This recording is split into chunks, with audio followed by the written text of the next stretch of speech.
Madam শুনছেন? কে বিরক্ত করছো কেন? না না, আমি বিরক্ত করছি না। শুনুন, আমরা একটা খেলা খেলছি। এখানে 500 টাকা আছে আর 5টা মিষ্টি আছে। আপনি যদি এই মিষ্টিগুলো খেতে পারেন তাহলে টাকাগুলো আপনার। মানে একটা মিষ্টি খেলে 100 টাকা আপনার, 5টা খেলে 500 টাকা আপনার। তা আপনি কি এই চ্যালেঞ্জে পার্টিসিপেট করবেন? হ্যাঁ করব, কিন্তু ওই টাকাগুলো কি আসল? হ্যাঁ হ্যাঁ, আসল। আপনি দেখে নিতে পারেন।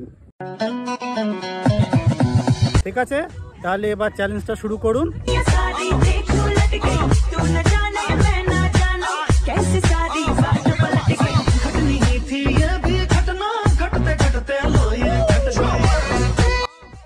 পাঁচটা খেয়ে নিলাম, তার মানে 500 টাকা আমার। হ্যাঁ, এই টাকাটা সম্পূর্ণ আপনার।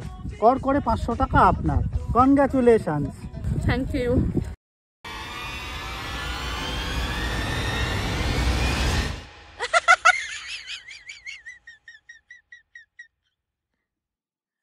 আমার থেকে নাকি টাকা নেবে?